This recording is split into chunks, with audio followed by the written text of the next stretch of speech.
Welcome.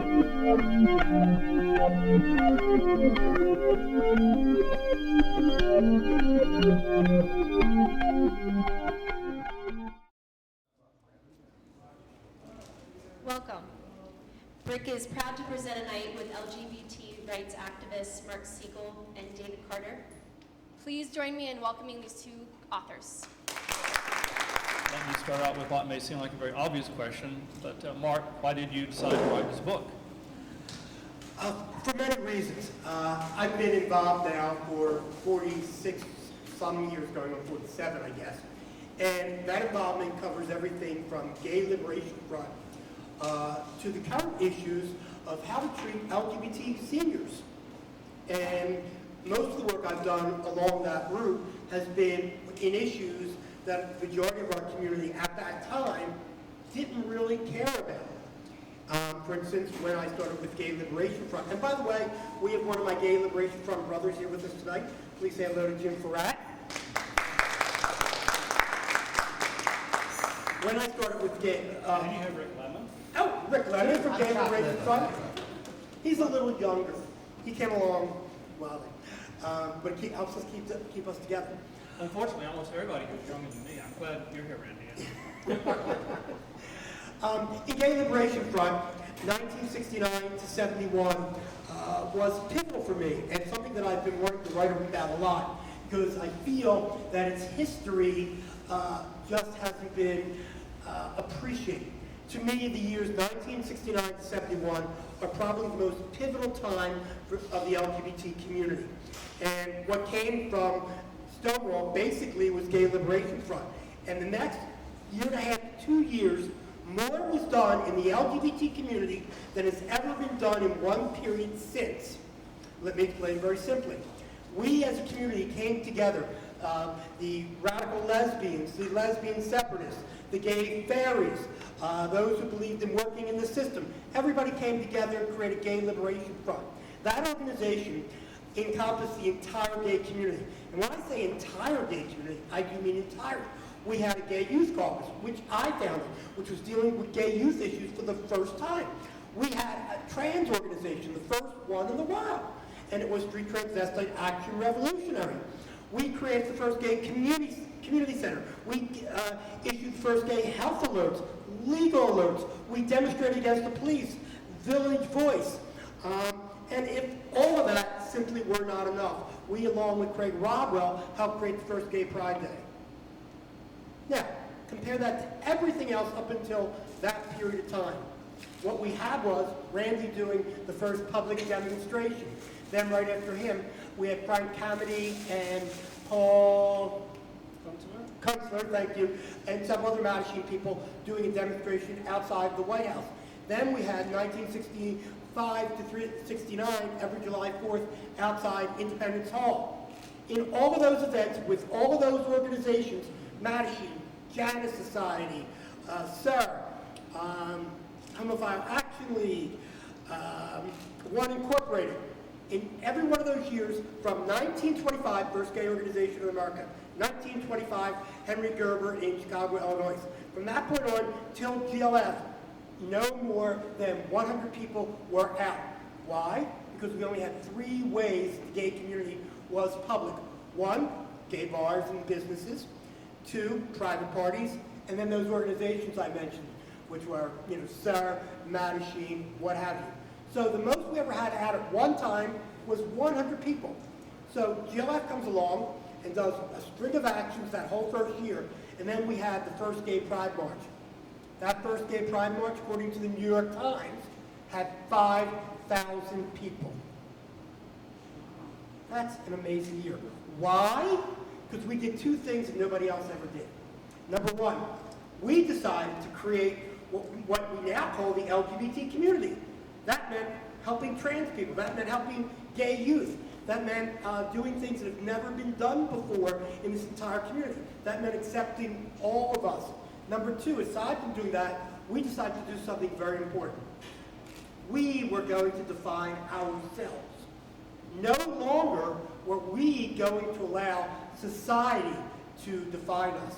Remember, up until 1969, we were totally invisible Totally. I mean, aside from Randy with his one placard and 40 people outside Independence Hall, that was it.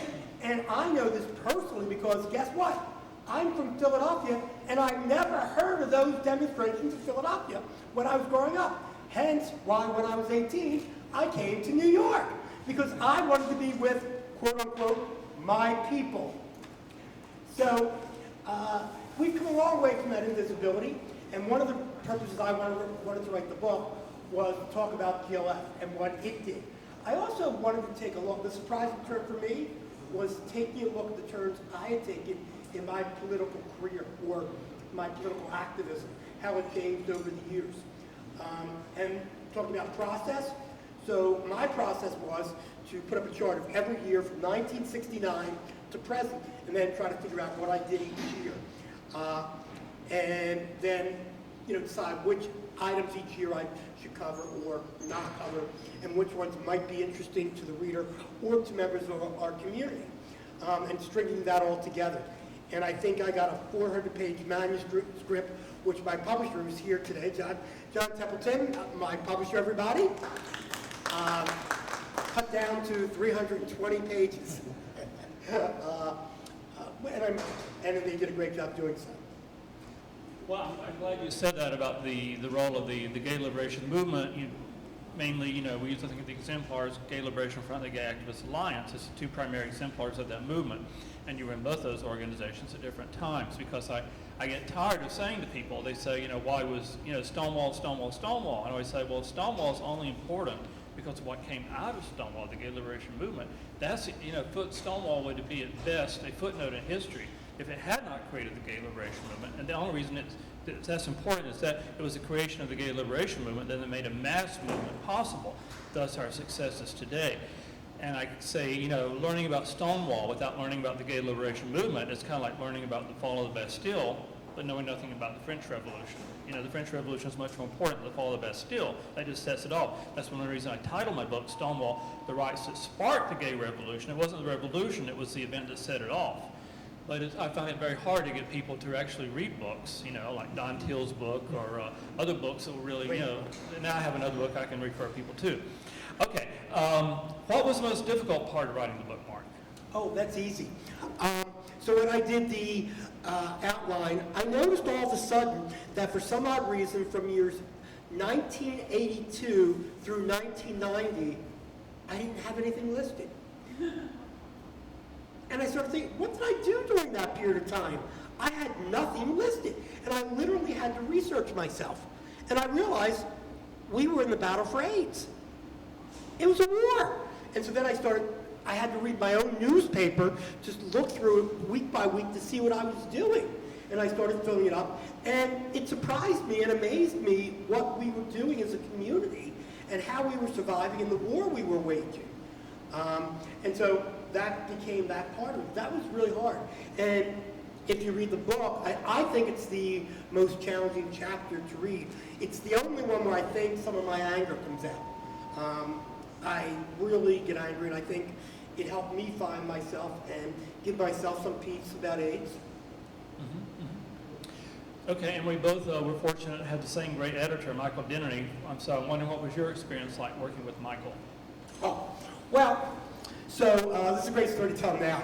So for those, when you write a book, or in my case anyway, once you finish the first chapter, you don't read it. You keep chapter 2, chapter 3, all the way through. You don't read back, at least I did. So I wrote the whole thing. My now husband, Jason, took a look at it, did a little editing. Then I sent it off to John. And then they did a small edit and sent it back to me. And my initial reaction was, we're not going to publish this. And luckily, he said, well, let us send it to this guy, see if he'll take it on as a project, and let him be the deciding factor. And they sent it to Michael Dennehy, who I hadn't heard of. If those of you who don't know Michael Dennehy is, Michael used to be the head of St. Martin's Press, and he also happens to be a great book editor. One of the books he did is The Life and Times of Harvey Milk. And so I didn't know that at the time. And so, of course, they sent it off to Michael Dennehy. I, of course, Google Michael and see all his credits. Think, oh, this is great. Now, if you've read the book, there's a real slap in Harvey Milk in the book. For those of you who haven't read it yet, you might want to read that. It's kind of interesting. So I figured, oh, he's going to really hate this because there's slapping Harvey in this. About 6 weeks later, he called me up and went up to his apartment, and he said, it's a damn good book. It's a great read. On top of that, it's historically something that needs to get out there. That really surprised me. And he said, of course, I'll take it on. And I expected an enormous amount of edits. And when I got it back, his primary edit was, it's in great condition. The only thing you have to get rid of is all the flashbacks. Well, the problem with that was that every single chapter started with a flashback. Because my assumption was that none of the young kids today would be at all interested in what happened 20, 30, 40 years ago. So I started each chapter with something current, and then, flash back to the past. Well, he told me the book had to be in chronological order. So never having written a book before, newspaper business is totally different than the book business. And knowing nothing, I took the advice of an expert, and he showed me how to put it in chronological order, which is what he primarily did. And it didn't lose its voice anywhere along the way. And most people say to me, look, my favorite compliment is, I feel like I'm talking to you. Yeah, your voice does come through very clearly, and Michael is a fan of the book. I can tell you that. That's what he told me. And I'm a fan of his. We should all be a fan of Michael Benders. Yeah. Our culture loves talking. I mean, he got a lot of those sort of books published and writers discovered. He also did the Stonewall series of books that St. Martin's did, which is a whole collection of gay books. He also did Christopher Street. Man has an incredible career.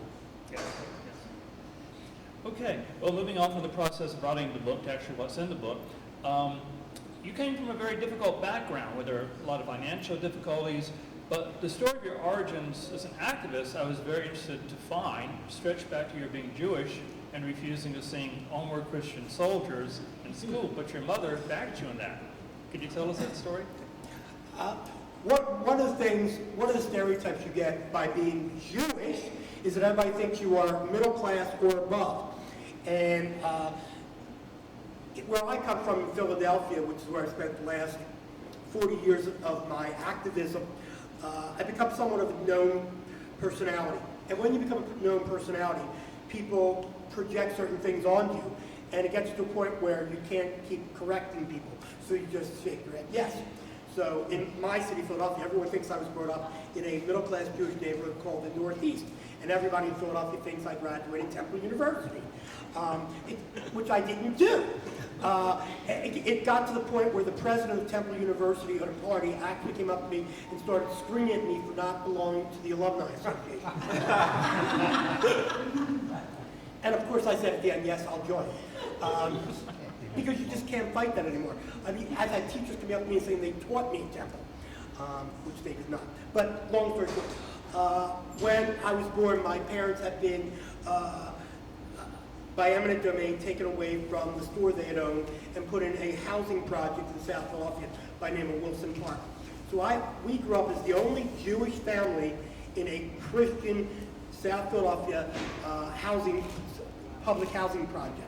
And so therefore, as I was growing up, in the 1950s, you get the usual, you're the devil, you killed our Christ. By the time I was 8 years old, I was wondering, when those horns came in on top of my head, how was I going to comb my hair? I had no idea. And when we got to school, in those days, it was still school prayer. And they did some singing, and one of the songs was Onward Christian Soldiers. And I didn't know why, but for some odd reason, I didn't want to sing that song. And the teachers screamed and yelled at me, and I got punished. And I went home and told my mother, and my mother came into the school and said, look, we're Jewish. We're not Christian. We're not going on any crusade. And the agreement was that I would, when the song was being sung, I would stand up and just be silent. And that was the sort of compromise. Of course, everybody in the school didn't like me very much. But I sort of got used to that. At 13, my grandmother, who was very influential in my upbringing, Fanny Weinstein was her name. Fanny Weinstein came from the old country, in this case being Russia, where her family had to leave because of the pogroms. She came to the United States, and as a teenage girl, she joined the suffragette movement. And when I was 13, she came and got me swooped me out of the house one day, and I found myself marching around City Hall with Cecil B. Moore and Robert N.C. Nix for my first civil rights demonstration, which was very important because in 1974, when I was back in Philadelphia, the first gay rights bill got introduced in Congress, and I get a call on the phone from Bella Abzug while I'm in Philadelphia, and the phone call goes like this: Mark! Yes, Bella? I introduced this gay rights bill! What can I do to help you? It's not going nowhere! Well, I'm not in Congress. What can I do? Take a look at it! So she sent it down to me. I looked at it, and I said, well, Bella, first problem is there are only 4 sponsors. She says, hey, I want to sign. What do I do? I said, you should get someone from the African American caucus. She says, okay, get me one. So I went to my local congressman, and I said, Congressman, I marched with you when I was 13 years old. I think it's time that you help my community. It was Robert N.C. Nix who would then become Congressman Robert N.C. Nix. And Robert N.C. Nix, one of the founders of the Black Caucus, became the first black co-signer of what we now call ENDA.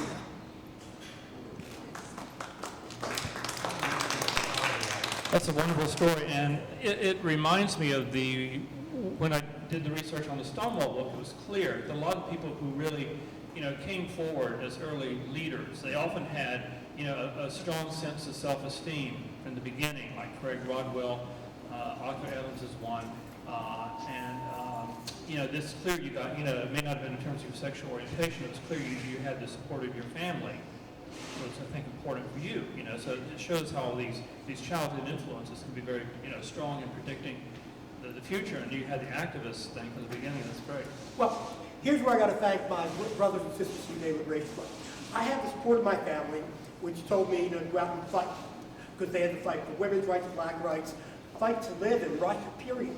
And then there's the Holocaust. Let's not even bring all that in. Then I came to New York as whatever I was, and I met my brothers and sisters in Gay Liberation Front. And let me tell you, as I say in the book, we were the most dysfunctional organization that ever existed in this community. But that dysfunctionality created the energy that created what we now call gay community. And the fights inside the Gay Liberation Front and the debates that sometimes went halfway through the night taught me how to debate, taught me how to be a leader, taught me how to be strong. So when I'm asked today, what got me to where I'm at today, I say my family and Gay Liberation Front. Those literally were the 2 influences that put me where I am now. Okay. But picking up the story again, your decision to move here, even, the media is such a common thread throughout your history. Your actual impetus to came from the media, from seeing the TV guy that David Susskind was going to interview homosexuals on TV. So maybe you could give us a quick overview from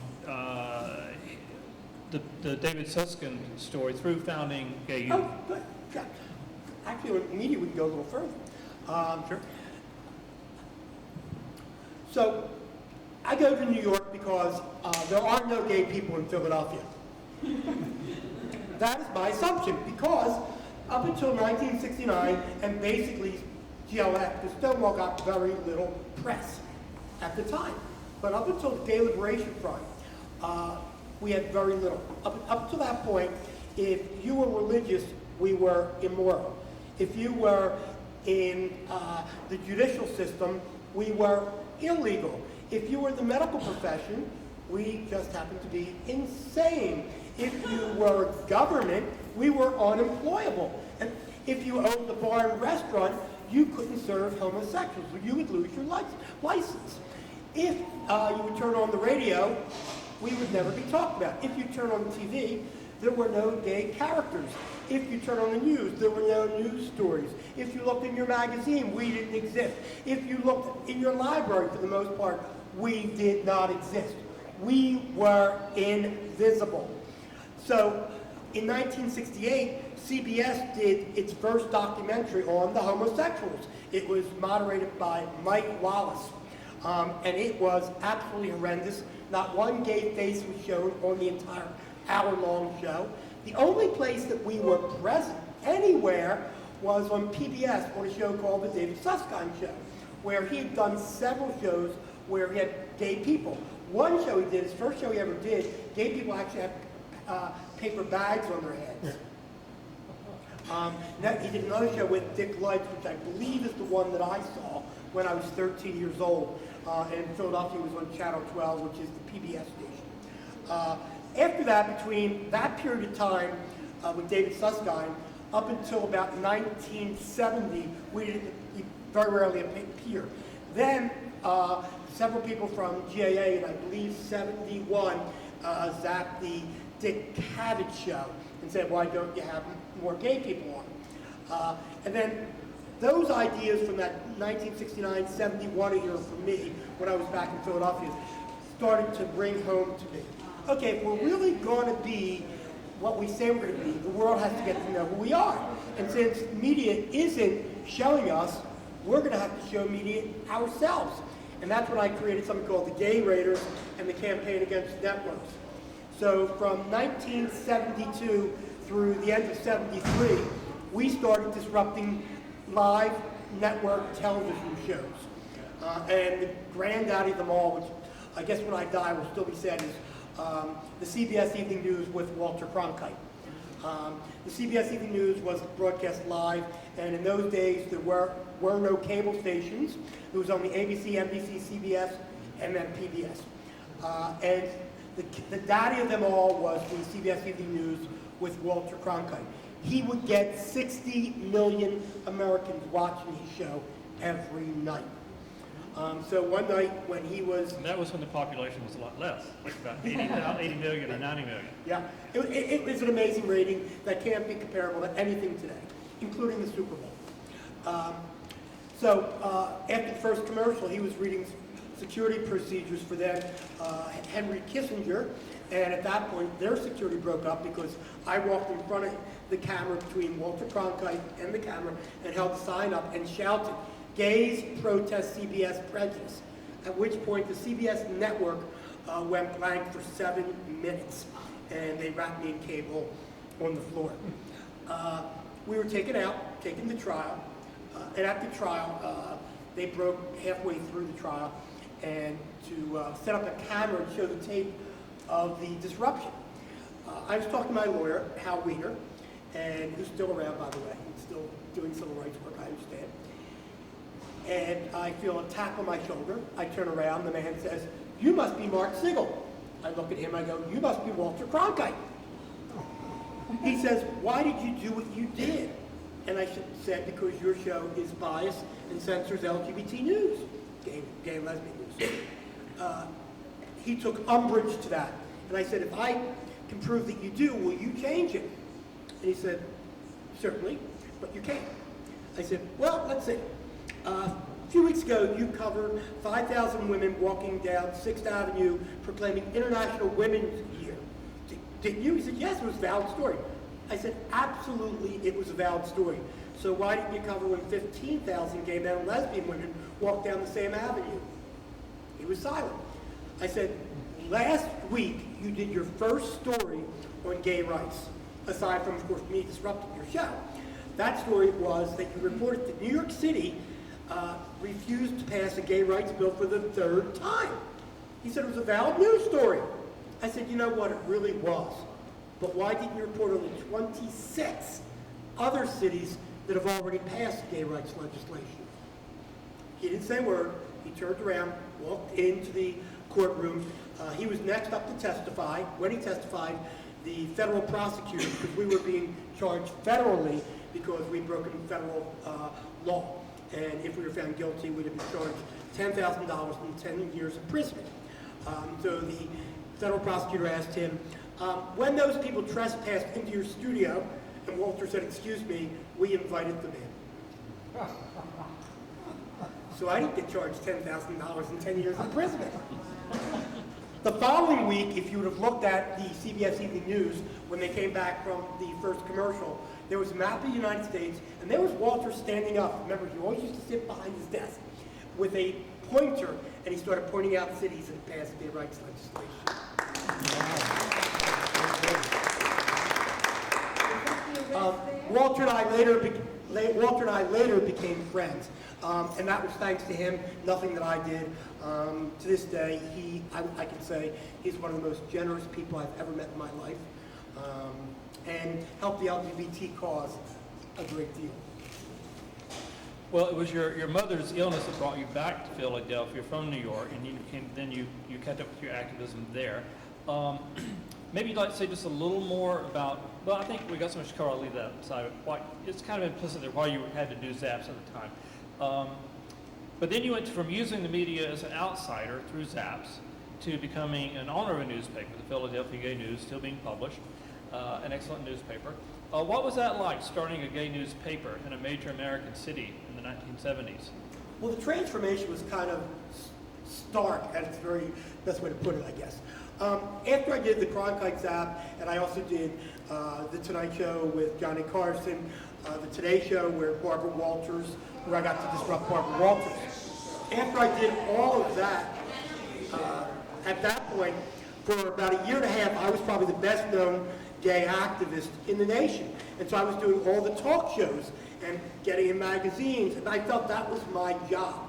It was my job without a salary because I wasn't getting paid by anybody.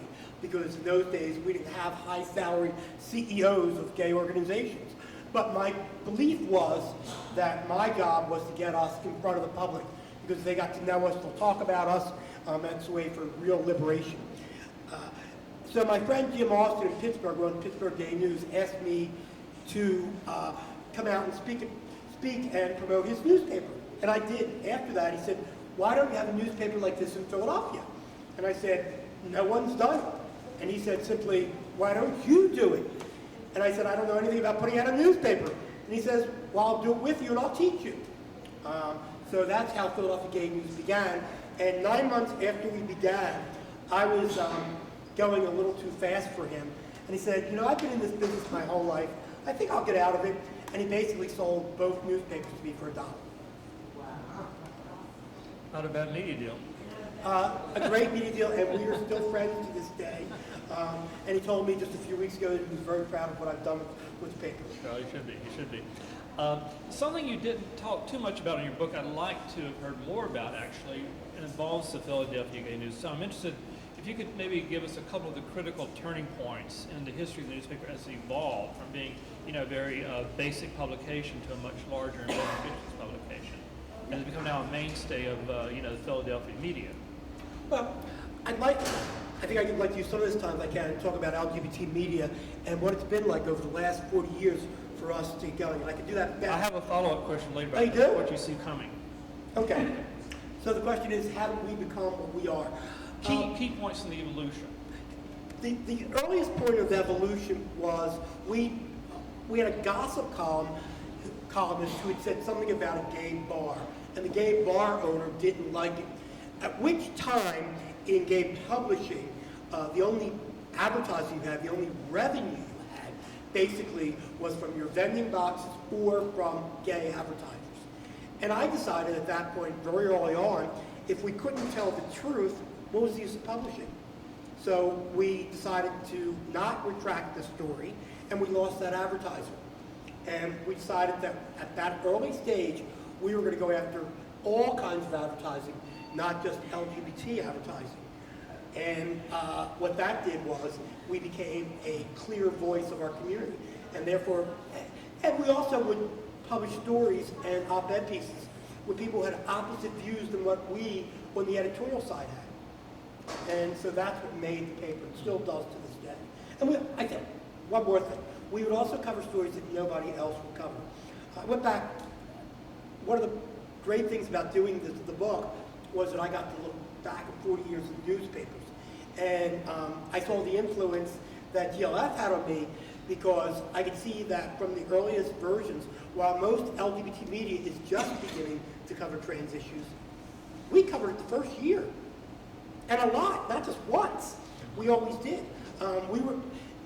It's now cliche, but we were the first place that you ever read about lesbian nuns. That came from Philadelphia Gay News. A lot of things that you're now beginning to see, pump parties, and the problem that poor trans people go through. One of the first story you ever saw about that was in Philadelphia Gay News. The AIDS bike rides that the New York Times talked about and dismantled. You didn't read it in the New York Times first. You read it in Philadelphia Gay News first. Those are the kind of things we did. And I think this is part of your evolution from mainly using protest tactics to working within the system. Initially in Philadelphia and then more Pennsylvania-wide politics. And you were willing to invest a great deal of time in working with people who were not initially receptive to the calls of LGBT civil rights. People such as Thatcher Longstreth, am I pronouncing his name right? Longstreth on your local city council, John Street, your mayor, Arlen Specter, your senator.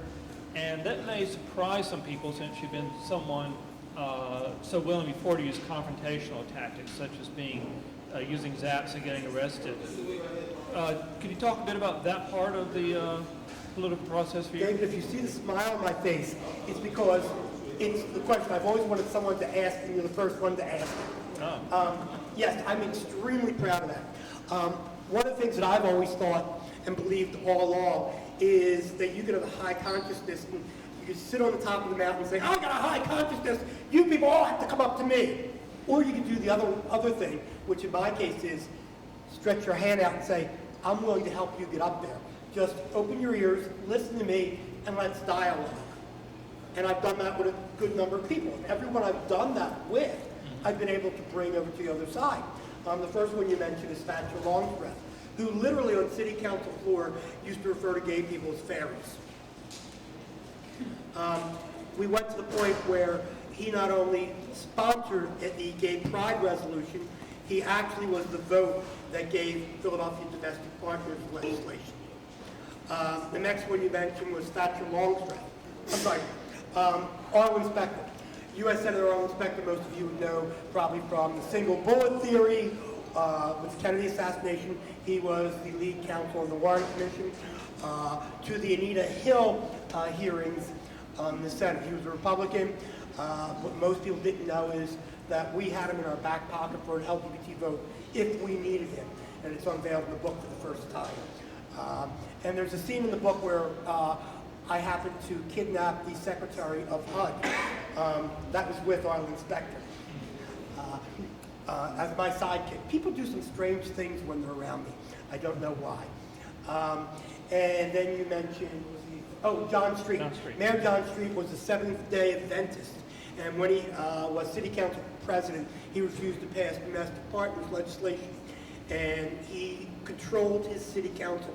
And nothing ever passed that he didn't want. He didn't want domestic partners. And his best friend was Thatcher Longstreth. I got it passed through his city council with his best friend voting for it. Eventually, he wanted to run for mayor, and he thought his views were a little too over extreme, and so we started discussions. And those discussions led him to become, at that point, the most positive mayor on LGBT issues. In fact, taking that to, when the right wing tried to call our domestic partners law that the city passed, which he was opposed to the Supreme Court of Pennsylvania, he used city lawyers to make sure it remained the law of the city of Philadelphia. He also spent more money in the LGBT community than all the mayors before him. And the last one, which you didn't mention, is Tea Party Governor Tom Corbett. Oh, Corbett. Yeah, who in Pennsylvania allowed the marriage equality to become law a year before the Supreme Court. And again, it's getting to know them and talk to them and meet them. And that story is in the book for the first time. And I worked with his senior legal advisors. And he was in the middle of re-election when the court ruled the way they did in Pennsylvania. And it was his decision whether or not to appeal to the Supreme Court. At which point I gave him 4 ways that he could go. And because of our relationship, he decided to let marriage equality happen in Pennsylvania. And then lost re-election. Kind of an interesting story. Well, so my point being is, we have to be willing to dialogue with people, even those who are not our friends, as long as they're educable. I mean, there's certain people who just aren't going to listen no matter what. All of those people were educable. Yes. Well, you're making me smile now because I'm thinking you work with one Seventh-day Adventist, so Ben Carson is the Republican nominee. Maybe we can send you to talk to him. Haven't I done my I don't think you have to worry about him getting nominated. Okay, and by cultivating so many political figures for a long time, you were able, it seems to me one thing you're doing is you're playing the long game, you know? And by doing this, you're able to find ways to bring government money to being used for our community, most notably with the nation's first affordable housing design, specifically for LGBT seniors, the John Anderson Apartments in Philadelphia, a great accomplishment. And I was delighted to visit there at that building when I was in Philadelphia for the 50th anniversary of the first annual reminder. Your guest, thank you very much. If you'll indulge me in telling a little story, because I was delighted that the first night I was there as your guest to reconnect with a very old friend of mine, John James. He is an activist back with me in Madison, Wisconsin. He actually gave me money to be able to do AIDS work out of his own pocket, never asked to be paid back. Then years later, he was the person who started the AIDS Treatment News. Well, I had forgotten, maybe he told me when I knew him in Wisconsin, that he was in the first annual reminder, which is what we were there for. And then he's living in your apartment building, and there's a picture of him on the wall. So it was such a wonderful way to be reconnected with John James, and he's actually the kind of person, you know, we need to be seeing that our older activists who say, you know, people have given so much from our community as they age, you know, are able to, you know, end their lives with dignity and comfortable circumstances. So my hat's off to you for that great accomplishment.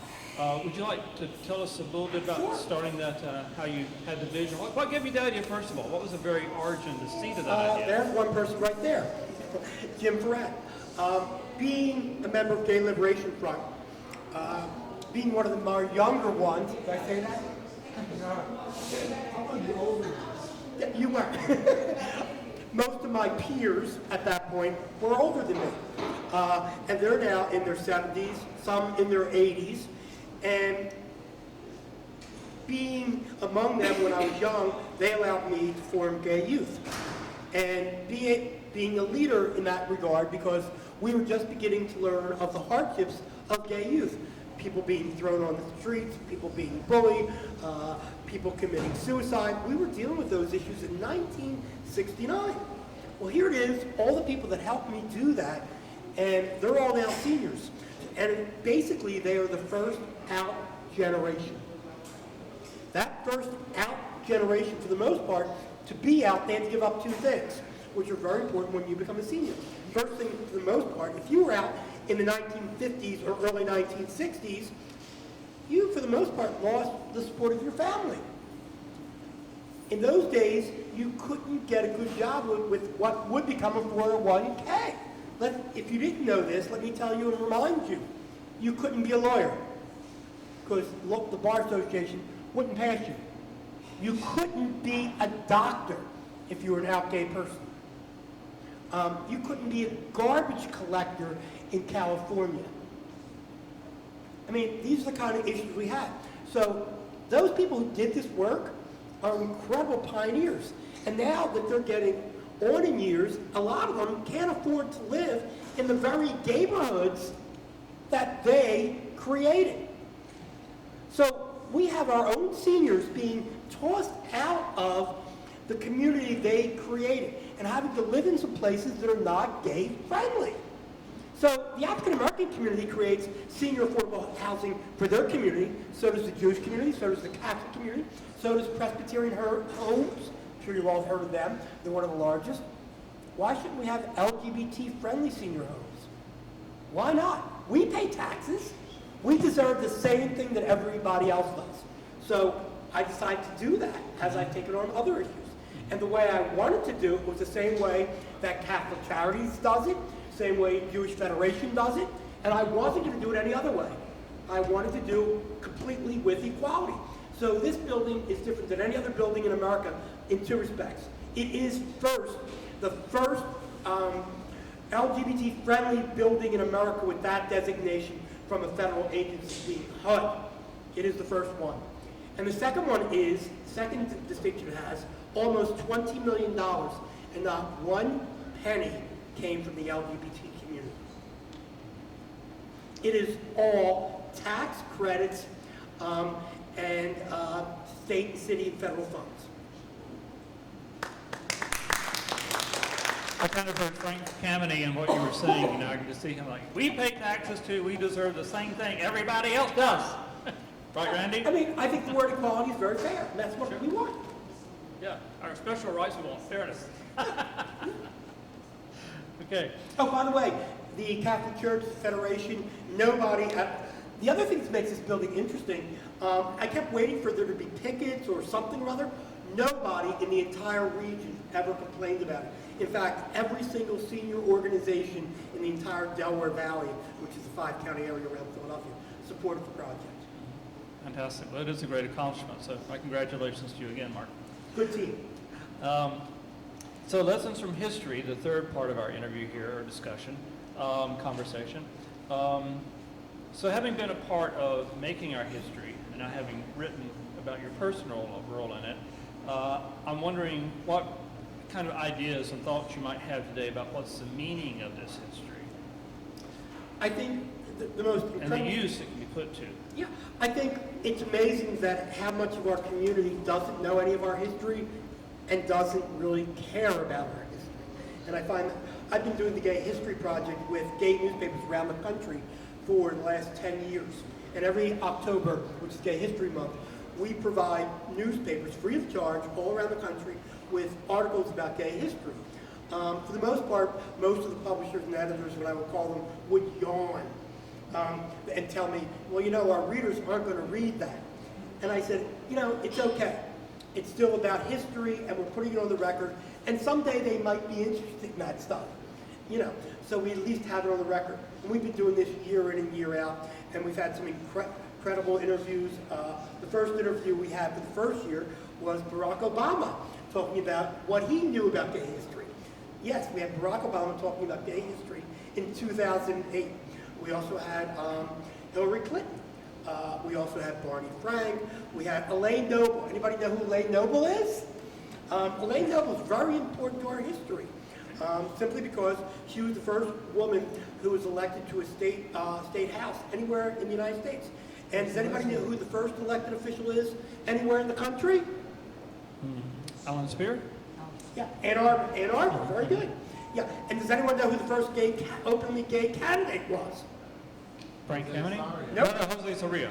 Very good, in San Francisco, city supervisors, a trans person. So, I mean, our history, and the first gay organization was 1925. Most gay people don't know any of that history. And one of the great things about the book was that I got to immerse myself in that. I got to read practically every book on gay history that was out there, and a lot of you, including you, I used as source material, and it was, that part of it was just lovely. I enjoyed it. But what you can learn about our history is that our civil rights movement is no different than any other civil rights movement. You know, one of the things that I really appreciate about President Obama is in his inauguration speech, he compared us to other civil rights movement in that very beautiful line, Selma, Seneca Falls, Stonewall. I cried when I saw that, and called Jerry Hughes, and the two of us just cried on the phone for about a half hour.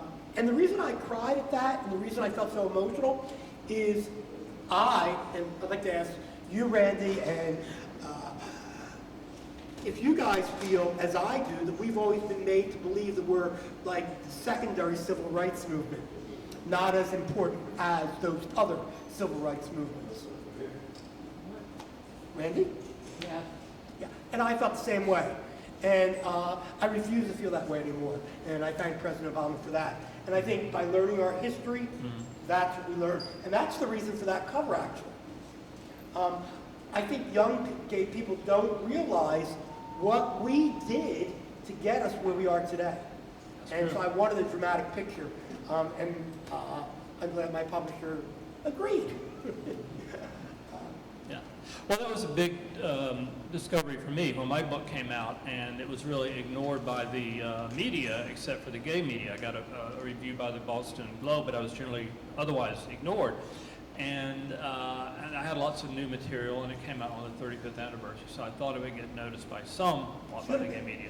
And So that's what made the scales fall from my eyes and realize that our history was not seen as legitimate U.S. history, legitimate civil rights history. That's when I started saying that needs to be a demand of our movement. And I've also always said that, you know, if we're going to ask other people to take our history seriously, we have to take it seriously. And going back to what you said, it's important that we read our own history.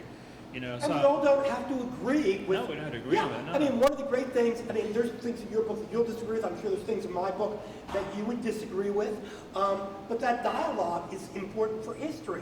And it's like one of the things you did in your book, which is tremendous, was that you proved the fact that there were lesbians at Stonewall. Nobody else had done that before, proved it beyond a shadow of a doubt. That was important. You know, and I think that, you know, by keep looking at our history, we still have some of us that are still alive. I mean, those people need to be talked to. Their histories have to be recorded before they're no longer here. And so people understand. I mean, people don't realize the enormity of the hate crimes that have been perpetrated amongst the gay community. I was going to do a chapter just listing the thousands and tens of thousands. I want you to hear that line again. Tens of thousands of gay people who were literally killed or destroyed in some way, shape, or form. And the closest I came to it was one line where I talked about lobotomies. And I think, I believe I actually put the figure there, 40,000. Mm-hmm. Think about that, 40,000 lobotomies. You know, and we're second-class civil rights movement? Sorry, no we're not. We were fighting for our lives. You know, and then that's, I don't know if you have an AIDS question there, but literally in 1980s, we did fight for our lives. And here's, this might be a little controversial, but I'll say it anyway.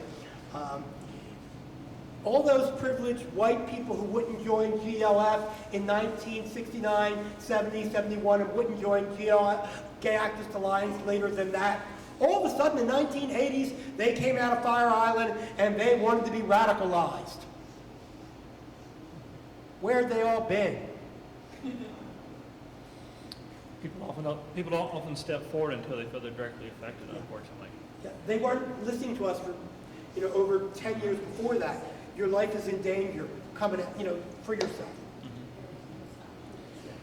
Yes, unfortunately, AIDS was a great turning point in many ways. Let's see. Well, since this is World AIDS Day, let me ask you, what do you see as the most pressing needs today with regards to this disease and this epidemic? To make people realize it's still there. That's the first point. And to take a look, a dramatic look at the drugs that are out there, what they can do to you, what the drug companies tell you they can do to you, and some of the things the drug companies don't tell you they can do. I mean, I gotta tell you that in the 80s, I could tell you every single drug that was out there. We were the first paper to report on AZT. Do you remember that? It was the miracle drug. Turned out to be poison later. In fact, I still keep a bottle of AZT in my desk drawer to remind me of that kind of reporting. And it was William Way, who the William Way Community Center is named after in Philadelphia, it was his AZT. And I keep it there to remind me of him, community, and the fight we fought. But today there's this thing called PrEP. I know you know about it. Then there's PEP. And I don't think most young people know the difference in what you need to do, when you need to take one, when you need to take the other. Do you have to take it for, you know, for the rest of your life? What's it going to cost you? What insurance plans cover it, which don't? We at PGN are now doing an exhaustive series on it, which will begin in January. And I think the point being is stay with it. And every single January, AIDS Day for this week, and I didn't bring any with me, Philadelphia Gay News always does an AIDS supplement. 8 pages in the middle of the paper, which pull out and can be used as a guide to everything you want to know about HIV/AIDS. And we also print up about 5,000 extra copies of just those 8 pages. And this afternoon at noontime, we had newsboys handing them out in Center City, Philadelphia. Oh, it's something we've done for the last 20 years. Wonderful, wonderful. Well, given your long involvement in the LGBT media, what do you think is the state of LGBT journalism as it stands today? I think if we do it right, it's going to be in a very good place. I can tell you what we do in Philadelphia and a few of the other newspapers, but I don't know every city specifically. Niche media, which means covering just one area, is supposedly the new media. It's going to be the hot item. And I can tell you for us, it certainly is. PGN has 13 full-time employees. They all get full health benefits. They all get, if they want, 401k. We're doing very well. We make a profit, I'm happy to say. And it might be my business model that I've created. I've never been to business school. In fact, I've only taken 2 courses in college. I have no degree in business, in journalism, in activism, what have you. I sort of found my way along the way. But our business role model is to specifically print news that we own. So therefore, marriage equality story that's a nationwide story isn't going to be on the front page of my newspaper. A hate crime that happens in Philadelphia, that's going to be on the front page of my newspaper. If someone's being discriminated against, that's going to be in the anything that happens locally, local news, local. You know, you can go to a million places on the web and find out anything about marriage equality. You can go to a million places on the web and find out anything you want about a gazillion areas. But I would suggest to you that you should Google Knives and Mars, which is the famous trans death story, I'll call it, that we've been chronicling now for the last 11 years, that we specifically own. Knives Mars was a trans person who late at night was given a courtesy ride home by the Philadelphia police. She was then found dead on her doorstep about an hour later. We've been investigating that story now for 11 years. And last year, we won the National Society of Professional Journalists Award for investigative reporting, along with the Wall Street Journal. No LGBT publication has ever won such an esteemed award before. And I wrote a column about it, which was, since we won this big award, it's a big award tonight, we're at the Washington Press Club, and so half the table is members of PGN, the other half of the table were people from the Wall Street Journal. And so my column that week was called Sex Talk with the Wall Street Journal.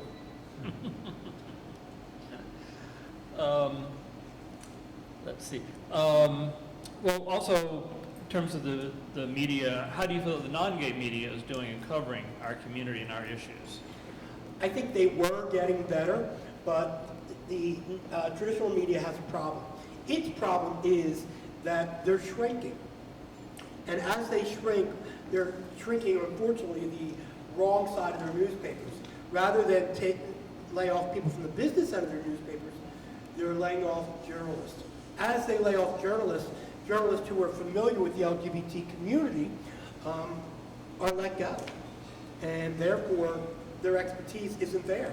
So when something happens in Philadelphia in the LGBT community, the first place traditional media call is our office. And they go, gee, can you tell us a gay couple that just got married that we can talk to? Gee, can you find us someone in the military who just was allowed to join the military? They have no connections. We're their first call. And we sometimes help them, sometimes don't. It's a great story. We're not going to help them. We want to print it first. And we do. I mean, we find ourselves that when there's a court case now that would be important to the city, there's no reporters there from traditional media. We're the only reporters there because they have few reporters. Mm-hmm. It's kind of sad. Given your long history of activism, I have a two-part question.